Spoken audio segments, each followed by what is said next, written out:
O jornal Estadão pergunta se Bolsonaro acha que todos nós somos nécios no Brasil. Eu pergunto, o Estadão acha que todo o Brasil é nécio?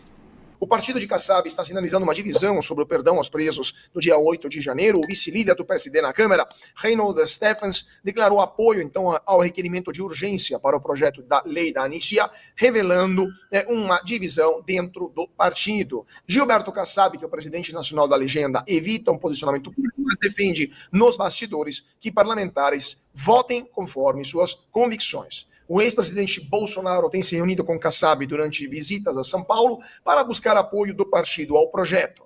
A aprovação da urgência eliminaria a necessidade de análise por comissão especial, acelerando assim o trâmite na Câmara, com possibilidade de votação em abril. Jorge Serrão, esse racha dentro do PSD está mostrando o ascendente que, na sua opinião, que o presidente Bolsonaro ainda tem parte do partido, já de olho nas eleições de 2026, onde todo mundo sabe, será eleito apenas quem terá o apoio do Bolsonaro ou quem no Senado se posicionará para estopar, né, esses abusos do STF? E também, será que o medo que esse PL da anistia seja aprovado quanto antes está levando o PSD, alas, né, do PSD, a se movimentar por medo de uma retaliação do STF? O Centrão é altamente pragmático. Percebeu que esse caso da anistia pegou a partir do batom da Débora. Primeiro o batom na estátua transformou-se em batom agora na toga. E aí o bicho pegou. E aí todo mundo que não estava sensibilizado com o tema passou a ficar sensibilizado. E, nesse momento, houve a mobilização correta da oposição em favor da anistia. Até agora, 310 parlamentares já se mostram favoráveis à anistia e o sem anistia da esquerda não tem eco dentro da maioria do Congresso Nacional. Então é um assunto que basta uma mínima pressão dos parlamentares da oposição, como estão fazendo agora, com essas obstruções de votações que o PL começou a liderar, para que isso entre na pauta como medida de urgência e seja aprovado. O grande problema que a gente tem que discutir é: o caso não deveria ser de anistia, deveria ser de anulação. Mas anulação, a gente ainda não tem força política para impor uma anulação a um processo judicial. Anistia, sim. Revisão necessária da lei do Estado Democrático de Direito, talvez até ela entre no meio dessa aprovação da anistia. São medidas absolutamente necessárias e indispensáveis para que a injustiça, em nome de um golpe que não houve, volte e pare de ser praticada no Brasil. Doutor Marcília, sua opinião sobre a movimentação lá em Brasília sobre a lei da anistia, o senhor acha que essa lei será a panaceia para pacificar o país? Ou mesmo com essa lei aprovada em 2026, será, como se fala em latim, a redazione, né? Se veremos as contas, né? Alguém pedirá as contas para o STF daquilo que aconteceu nos últimos anos. Olha, Cauti, essa sua segunda questão, ela daria aqui uns 6 meses para a gente discutir, né? O que vai acontecer com o Brasil se não houver a pacificação e se houver a pacificação? Porque se houver, não adianta a gente pacificar sem ser um ato sincero. Eu tenho dito que o PT hoje vive da polarização, porque o PT não tem pauta mais nenhuma. O PT não tem nada. Gente, eles representam quem? O operário? Imagina, acontece o 1º de maio, não tinha ninguém lá, tinha aquelas meia dúzia de bandeira da CUT, aquelas tiazinhas com um chapeuzinho da CUT, tudo com camisa do Che Guevara, tirando isso, não tem povo. O que mais? Woke, povo identitário, mas o povo identitário, o Lula fica o tempo inteiro xingando, falando besteira do povo identitário, dos wokes. O PT não sabe o que faz. E quando ele não sabe o que faz, uma das formas de reagir a isso é atacar o outro, é viver justamente da polarização. Então, enquanto existir a possibilidade do PT dizer que ele é o lado certo da história, veja que muito esquerdista gosta de falar isso, eu estou do lado certo da história. Enfim, ele está falando que existe uma polarização e ele escolheu o lado certo. Então, a polarização faz viver hoje a esquerda. É a única coisa que realmente motiva a esquerda a se unir em torno de alguma coisa, porque eles não têm mais causa alguma. Não tem pauta nenhuma. Então a polarização é muito interessante, é curioso, eles ficam dizendo que a direita é quem fomenta a polarização, mas é o contrário, é a esquerda que vive da polarização. Sem a polarização, se a gente pacificar, a direita vai ganhar todas as eleições nos próximos 20 anos dentro desse país. A polarização é o único jeito da esquerda dizer, opa, como o país está polarizado, eu preciso ficar aqui como uma reserva moral, eu sou reserva democrática, eu sou uma chance do país não entrar em eleições contínuas para a direita. Você percebe? Eles vivem disso. Eles não querem a pacificação. Então eu não sei se vai haver. Se houver, vai ser forçada, porque não vai ser sincera, porque não se quer realmente que isso ocorra. Quanto ao Kassab, Veja, a gente está falando aqui do Centrão, né? O Centrão, vocês acham que o Centrão vai votar de acordo com a convicção? Pô, hoje é 1º de abril, mas não força a barra. É claro que não vai votar de acordo com convicção. Então, claro que vai ter um jogo, que vão se dividir, que vai para lá, vai para cá, enfim. Eu acho importante que o PL da anistia siga, independente, inclusive, do seu resultado. Porque o debate sobre ele, a luta em favor dele, alimenta uma discussão importante de que aquelas pessoas que estavam no dia 8, elas não tentaram golpe. Não se tenta golpe com estilingue, algodão doce e bolinha de gude. Ah, mas tinha uma barra de ferro. Tá bom, então com barra de ferro de 2 caras que sabe-se lá se não estavam infiltrados, aí se consegue dar um golpe de Estado no país? Pelo amor de Deus. Então é necessária a discussão sobre a anistia para que se repensem as penas, para que se consiga algum tipo de aderência, para que a gente, enfim, possa discutir o tema. Se for adiante, maravilha. Se o STF não interferir, melhor ainda. Mas a pacificação é mais complexa do que se conseguir aprovar a anistia. A pacificação do país depende da vontade de todo mundo. E repito, eu acho que a esquerda é a que menos quer. Pois é, enquanto vocês falavam, estava me lembrando, doutor Marcília, Fabi e Serrão, que hoje, só um comentário rápido sobre isso, que está fora da pauta, mas hoje o Financial Times, estava lendo hoje de manhã, o Financial Times escreveu uma matéria sobre o Bolsonaro, né, e disse que o processo dele é um processo perigoso justamente por causa do risco político que isso comporta para incendiar ainda mais, não usou esses termos, mas estou simplificando, incendiar ainda mais o Brasil. Né? Então, mesmo com a anistia, se continuar também toda essa superatividade, superativismo, né, do Supremo, com certeza o país vai continuar se incendiando ainda mais. Mas vamos continuar a pauta, depois voltaremos a falar desse assunto, porque, Fabi, o Lula está tentando conter a debandada desta base aliada com reuniões de emergência, se reuniu também com Kassab e Pereira após a adesão à anistia, está planejando encontros, então, com os presidentes do PSD, partidos da base aliada, né, e do Republicanos, o Marcos Pereira, que estão entre os primeiros da lista, após ambos assinarem esse apoio à urgência do projeto de anistia ao dia 8 de janeiro. Essa aproximação com Kassab ocorre meio a movimentos explícitos do político em direção ao campo bolsonarista e declarações sobre possíveis candidaturas ao governo de São Paulo em 2026. Pereira declarou recentemente à CNN que o governo perdeu o timing da reforma ministerial e tem feito críticas recorrentes à gestão petista. Fabi, quanto que, na sua opinião, a adesão desses dois políticos à anistia é sincera, quanto é apenas uma fome de cargos e quanto é mero oportunismo político, considerando o nível de desaprovação crescente do atual executivo? Bom, esperar a sinceridade de Kassab, Marcos Pereira, a não ser que o próprio bolso deles, já é demais. Né? Sinto muito aí, eu sei que a gente tem, às vezes, kassabistas, eu não consigo compreender como esse pessoal gosta desses políticos que são, sim, o retrato desse centrão fisiológico que quase não aparecem, operam nos bastidores e jogam com a vida das pessoas. Nós tivemos hoje um episódio bem claro disso. Né?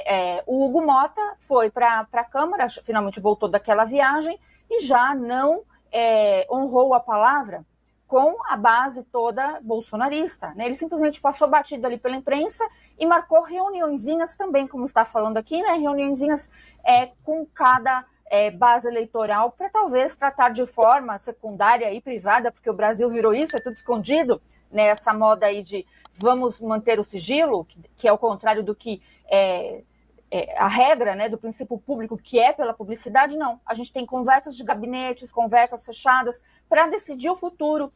E não é o futuro somente que importa, que seria da competência estritamente aí do Congresso Nacional. Não. O projeto de anistia é algo popular.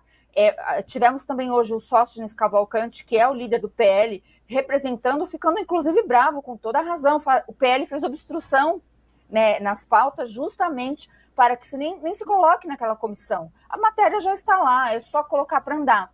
Mas a chave é no Senado. O Senado, o Sóstenes Cavalcante, então, disse que se for colocado o projeto para votação, ele acha, né, que somente 120 deputados votariam contrário a isso. E aí a gente tem o outro lado disso, né? A gente tem no Senado, que aí a figurinha do Kassab é essencial. Né? Se depender de mim para falar bem do Kassab, para ele passar essa pauta, gente, infelizmente eu não consigo. Fala mais alto do que eu. Então, é óbvio que eles estão negociando, ele, Marcos Pereira, todos esses caciques partidários, a gente não tem um que se salve. Né? O Brasil não tem isso, infelizmente é um método, né, que foi criado há muito tempo e que vai demorar muito tempo para mudar também. Então, quando chegar no Senado, eu não sei o que eles vão negociar. Bater em cachorro que já está mais do que para lá, né, de Bagdá, já foi faz tempo mais do que morto, é fácil. Isso é o governo Lula. O governo Lula não tem plano econômico, não tem plano de nada. Ele só se mantém pela polarização e pela populização também. Pautas populares e aquelas populares ainda que vão contrário à nossa própria inteligência. Então, se não for isso, nem se sobressai. A gente é obrigado a falar de Janja porque Janja é pauta. Porque o Lula está tentando se esconder atrás até das janjices. E acaba a gente tendo que abordar porque tem dinheiro público envolvido. Então, não é simplesmente uma rixa. Né? É muito fácil falar quem que é melhor, Michele Bolsonaro ou Janja? Pelo amor de Deus. Mas a gente é obrigado a falar da Janja, porque ela se coloca ali também, né, numa posição de que ela não tem. E a mídia tradicional passa batido nisso tudo que a gente está falando. Acho que aliás, todos os pontos que eu joguei aqui nessa pauta. Porque, infelizmente, o Brasil precisa se livrar desses caciques partidários. O como, eu não tenho essa solução. Mas que o problema está detectado, está na nossa cara.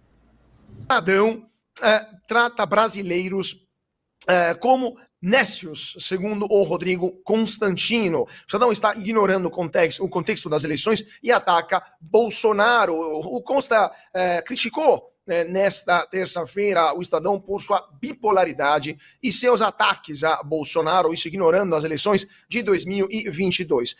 O jornal é acusado de tratar o Brasil e os brasileiros como nécios ao fingir que eleições foram normais, ignorando o inquérito das fake news e a prisão de Lula.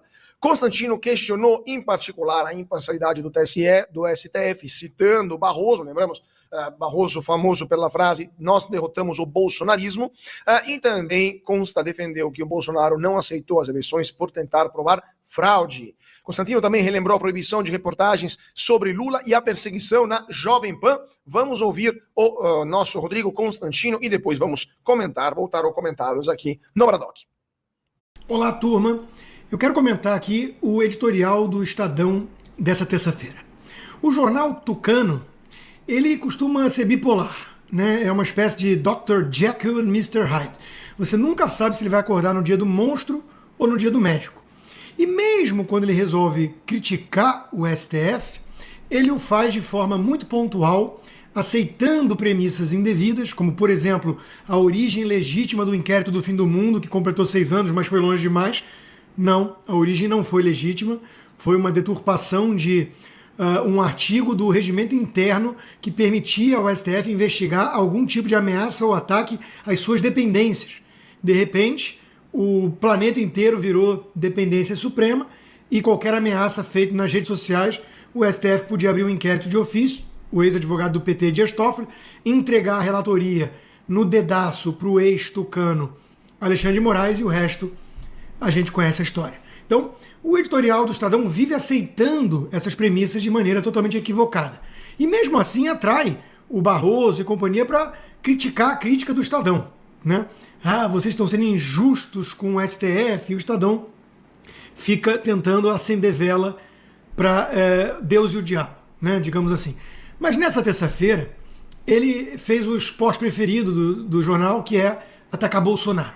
Até porque muitas passadas de pano para o STF têm a ver justamente com o fato de que o alvo principal do STF é o Jair Bolsonaro, e aí o jornal entra naquela Bolsonaro Derangement Syndrome, né? Eles têm, as emoções ficam muito à flor da pele ali, turvam a razão do editorialista e ele escreve bobagem.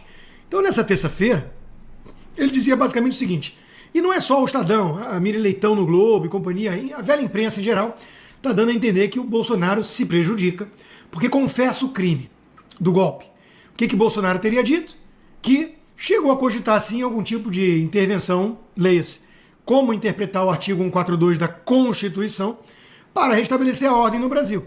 E aí o jornal diz o seguinte: Bolsonaro quer que acreditemos que ter consultado chefes militares sobre medidas de exceção para impedir a posse de Lula é algo tão inocente e trivial quanto falar de futebol. Bom, deixando de lado o fato de que o general Vilas Boas confessou que o governo Dilma Rousseff o procurou para a possibilidade de um estado de sítio, deixando isso de lado, o jornal esquece claramente o contexto. Tá, então Bolsonaro do nada virou e falou: eu não aceito o resultado, deixa eu cogitar aqui algum intervencionismo militar? Foi isso que aconteceu? Ou as circunstâncias eram muito atípicas, e chegaremos lá, e Bolsonaro virou, como boa parte da nação brasileira, e falou: dá para fazer alguma coisa dentro das 4 linhas, interpretando o artigo 142, por exemplo, para impedir isso? Parece algo bem diferente. Então, vamos ter que refrescar a memória do editorialista do Estadão, por exemplo, se eles não se lembram mais lá dentro do jornal que Lula estava inelegível, preso, julgado e condenado por 3 instâncias, 9 juízes e desembargadores com provas sobradas, e que foi solto, colocado elegível, num malabarismo supremo com base no CEP. Isso não é estranho para o jornal? Será que o jornal não lembra que o TSE perseguiu comentaristas da Jovem Pan e que não era problema de falta de audiência, acabamos demitidos? Não era problema que o Estadão enfrenta, de poucos assinantes, e quebrar e precisar de ajuda de empresas para pagar as contas. Jovem Pan estava indo bem, mas foi perseguida. O Estadão não lembra disso? O Estadão não lembra que um jornal centenário como a Gazeta do Povo não podia mais fazer reportagens sobre os elos históricos de Lula e ditadores comunistas no continente? Ou lembrar que Lula em várias outras ocasiões defendeu sim o aborto? Que isso tudo foi proibido, basicamente, durante a eleição, enquanto Bolsonaro não podia usar imagens do 7 de setembro ou da sua visita à monarquia na Inglaterra? O jornal não lembra do problema da ausência de inserções nas rádios nordestinas no horário eleitoral? Agora, tudo isso podia ser até ignorado. Será que o Estadão não sabe que Barroso se vangloriou num convescote de comunistas da UNE e disse: nós derrotamos o bolsonarismo? Pergunta para o Estadão, um jornal que finge ser tão sério: é isto postura de juiz imparcial ou de jogador? Pois é. O jornal Estadão pergunta se Bolsonaro acha que todos nós somos nécios no Brasil. Eu pergunto: o Estadão acha que todo o Brasil é nécio? Vamos lá, então, um comentário também sobre esse editorial do Estadão. Fabi, você também estava na época da Jovem Pan junto com o Rodrigo, você também vivenciou todo aquele período, e você agora está vendo o Estadão soltando esses editoriais, mas como o Rodrigo contou, né, como ele bem explicou, o Estadão está sendo bipolar. Um dia bate no STF e outro bate no Bolsonaro. Mas o que é ser o Estadão quando crescer, na sua opinião? Ele pode virar a Folha de São Paulo, né? Tá indo no caminho certinho, ó. Faz tempo já. Infelizmente, a gente não tem mais jornal de grande circulação com credibilidade. Eles arruinaram. É verdade, eu também fiz parte do grande dia, né, da demissão. Eu fui demitida da Jovem Pan um dia após o presidente Bolsonaro ser eleito. Acho que é muita coincidência, não é mesmo? Mas eu até fico aliviada, porque assim como para as coisas grandes, a própria história assim, acaba trazendo à luz os fatos, a verdade, até de coisas minimalistas também.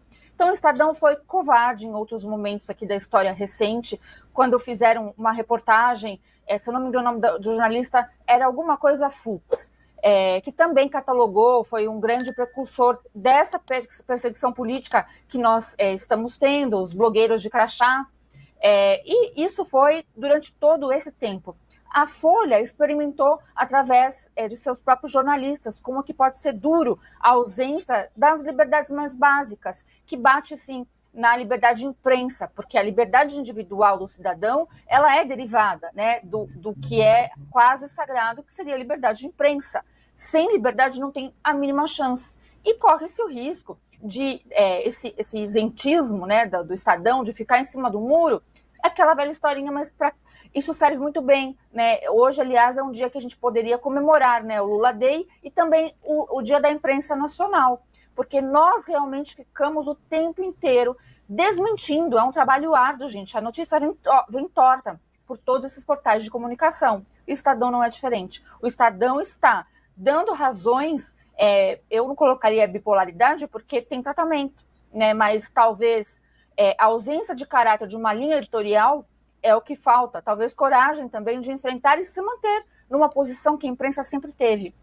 Falam tanto de poder moderador, tem uns por aí que diziam que antigamente a imprensa poderia fazer esse papel, né, de regular através da opinião popular e do que a ponte que faz a mídia e a população de uma forma geral, teria sim como fazer esse quarto poder que é a mídia. Hoje em dia a gente já sabe que eles ganham dinheiro da SECOM oficial e a gente sabe também que tem aquelas bizarrices como Daniela Lima, que não é do Estadão, mas que promove o pior show de horror que eu já presenciei na mídia militante, infelizmente, na Globo News. Então, é isso. Nós estamos acompanhando eles derraparem na própria verdade, ou melhor, na própria mentira. Eu ainda, quando me lembro da Daniela Lima falando kit Lula, ainda dou risada e, francamente, bato palma para ela porque me deu 4 anos de uma pauta recorrente todo ano, conto como está o kit Lula no dia 2 de novembro. Então, assim, é sempre um prazer ter pautas prontas pelos colegas de profissão, pautas ótimas, por sinal. Veja só quanto caíram as ações do famoso kit Lula. Temos ministros do STF que consideram reduzir penas dos manifestantes do dia 8 de janeiro para evitar, abre aspas, uma crise, fecha aspas. Líderes partidários e ministros do STF estão avaliando que a saída para evitar uma crise maior seria adotar um caminho intermediário na questão da anistia aos manifestantes do dia 8 de janeiro. A proposta em discussão prevê uma redução das penas e a soltura de quem já cumpriu pelo menos 25% da condenação, sem conceder um perdão completo, como está no projeto original do PL da anistia. O ministro Luiz Fux poderia ser o canal para essa negociação após o seu pedido de vista no julgamento da cabeleireira Débora dos Santos, sinalizando uma possível reavaliação da pena. O magistrado ouvido pela Rede Globo afirmou que faz sentido, segundo ele, revisar as penas, destacando que o foco agora deveria ser o julgamento dos mentores do suposto golpe. Então, eu queria agora uma opinião jurídica dos nossos juristas da Fabi, doutor Marcino, é uma política do Serrão sobre esse ponto que é muito importante. Fabi, iniciando Ladies First. Primeiro, faz sentido, na sua opinião, uma redução de penas para pessoas que sequer foram condenadas ou julgadas pelo tribunal, pelo juiz natural, sem provas, em lote, tudo aquilo que já sabemos, com aquele turbilhão de irregularidades, mas principalmente que são acusadas de crimes que claramente não cometeram, como golpe de Estado, atentado ao Estado Democrático de Direito, etc. Então faz sentido conceder uma pena ou uma condenação de 14 anos de prisão para a cabeleireira Débora, por exemplo, ou a anistia deveria ser a única solução? E ponto número 2, na sua opinião, eles estão querendo limpar a barra da população porque a opinião pública está pegando muito mal, já que o maior alvo, Bolsonaro, com certeza será condenado? Bom, é profundo isso, mas a questão da tipificação está errada. Né? A gente sabe muito bem que a maioria dos casos não é tentativa de derrubada do Estado Democrático de Direito armado, associação criminosa e aquelas tipificações que geralmente são 5 crimes entre 2 ali que tem bis em idem com toda certeza, né, que tem a mesma punição. Então, não, se a gente fosse olhar propriamente dito, juridicamente, não teria nem sentido a gente pleitear a anistia. A anistia é só o passo inicial para começar uma conversa de normatização do que nós apreciamos muito, são as nossas próprias leis. Né? Sem lei tem o quê? O caos. Né? Não tem sociedade deste jeito, deste tipo. Então, primeira afirmação, que vão condenar o Bolsonaro, a gente tem total certeza, infelizmente. Está indo rápido o julgamento e não tem nenhum sinal disso. Aliás, eu nem acredito nessa notícia vinda pela Rede Globo, de que ministros estariam falando numa proposta intermediária. Eu realmente não acredito. Eu só acredito se eu ouvir da boca deles e se eu começar a ver isso como resultado prático. Não adianta liberar a conta financeira do Constantino, que é realmente um escândalo, né? Porque, primeiro, que ele não precisava nem da satisfação, porque ele precisa, mas o caso dele ficou mais grave, ele está realmente em um tratamento de câncer raríssimo, que precisa do próprio dinheiro dele, mas ainda mantém a censura das contas dele. Então, do outro lado, lá a gente tem, ao contrário, gente que tem as redes, Felipe Martins tem as redes, mas não pode falar nas redes sociais. Então, tem que falar em anistia, porque ainda vejo gente argumentando, mas não foi condenado. Tá bom, tem gente presa sem ao menos ter sido julgado. Então você vai tirar como? Você vai perdoar? seria maravilhoso. Seria pedir perdão, juridicamente falando também, já dar uma indenização, seria o ideal. Agora, esse pessoal que está no poder, seja ele por via institucional, legitimamente eleito, ou não, né, e talvez aí por caminhos secundários, eles estão recuando, na minha visão, não. Não existe. Então, não existe essa proposta e a gente fica vendo as tentativas políticas, inclusive, de quem tem que realmente fazer isso. É um outro assunto, uma outra pauta, mas também foi colocado hoje, o Hamas já está nessa posição de tentar fazer a suspensão, né, da ação penal do presidente Bolsonaro, porque ele está ali naquele mesmo lote, a bacia, a mesma bacia está tendo o julgamento de baseada e não prevê isso, tipicamente, né, que o deputado possa ser julgado ali sem o aval da Câmara. Mas a gente precisa lembrar da nossa história. O que é a nossa história? O Supremo mudou o entendimento 12 dias antes em relação a ser na turma ou ser lá no plenário. E também nós temos precedentes, o próprio mensalão e outros crimes. Então, gente, existe o que é juridicamente ideal e existe o que uma ditadura de toga realmente está colocando para nós. Então, é de realidade que a gente está falando. Então, eu não acredito em proposta intermediária. Se a anistia está incomodando, é nela que a gente tem que permanecer. Doutor Mancini, a sua opinião sobre essa proposta, reduzir as penas de condenações ilegítimas, faz algum sentido, ilegítimas, ilegais no caso, né? Faz algum sentido do ponto de vista jurídico e político, na opinião do senhor? Veja, eu acho que a ideia, o que está acontecendo, né, na prática é que, como eles já chegaram nos denunciados, né, não é só bondade ou medo, né, bondade entre aspas, né, bondade para ficar bem na fita, e nem é só medo lá de fora ou de medidas dos Estados Unidos. O que a esquerda e os ministros, vamos dizer assim, do STF, de uma forma geral, o que eles, a vontade deles distensionarem um pouco a pressão em relação à direita e esses réus do dia 8 é que o trabalho, entre aspas, dos réus do dia 8 está feito. O trabalho dos réus do dia 8, para eles, é apenas serem usados para condenar os denunciados, os 34 denunciados, como mandantes do dia 8. Para isso, eles precisavam dos réus. Agora, eles já têm os denunciados já se tornaram réus, os denunciados já estão fixamente ali na primeira turma, no máximo vai haver uma dissidênciazinha em relação ao Fux, em relação às penas, então eles podem agora suavizar com os réus, assim como podem suavizar também nos inquéritos da baleia, podem suavizar do Bolsonaro nos inquéritos da vacina. Por quê? Porque arrancar desses inquéritos o telefone à força em pesca probatória do Mauro Cid já aconteceu, porque eles tratarem aqueles inquéritos como uma forma de ancorar uma investigação em torno do Bolsonaro, isso já passou, o Bolsonaro já se tornou réu do inquérito. Então, esses inquéritos não servem mais. Aquilo que não serve mais, o STF joga fora. Eles não precisam mais ser severos tanto com os réus do dia 8, nem investigar tanto o Bolsonaro, porque ele já é réu no inquérito do golpe. Eles já conseguiram o que eles queriam e vão se focar nisso. Esse é o ponto. Bom, diante desse cenário, o que fazer? Vão permitir a anistia? Se eles permitirem a anistia pode alcançar o Bolsonaro. Se eles aprovarem essa proposta intermediária, talvez eles consigam, então, salvar um pouco ali da biografia, ficar bem na fita, como eu mencionei, e dispensar um pouco essa pressão popular que existe ou está existindo em cima dos réus do dia 8, ou da desumanidade em relação a eles. Agora, essa proposta de diminuir pena não faz, para mim, do ponto de vista, claro, é uma análise política que tem que ser feita disso, mas juridicamente não faz o menor sentido. Porque é o seguinte, ou a pessoa é criminosa, e aí merece aquela pena, ou a pessoa não é criminosa. Porque, veja, e aí não tem pena nenhuma. Então, se a gente chegar à conclusão, vamos lá, se eu chegar e falar assim, a pessoa ele cometeu um homicídio, mas vou dar aqui só 1 ano para ela porque houve um exagero. Bom, como assim?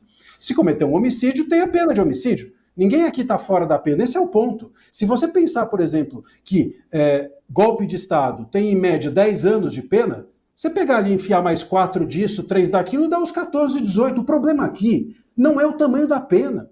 E é isso que as pessoas não estão, talvez, atentas. O problema não é o tamanho da pena, é que essas pessoas não deveriam estar sendo condenadas a esses crimes.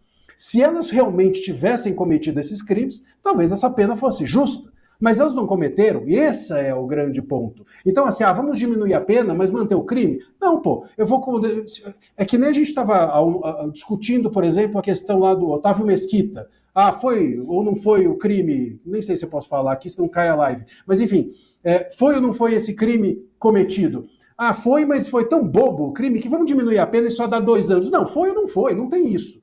No direito foi ou não foi.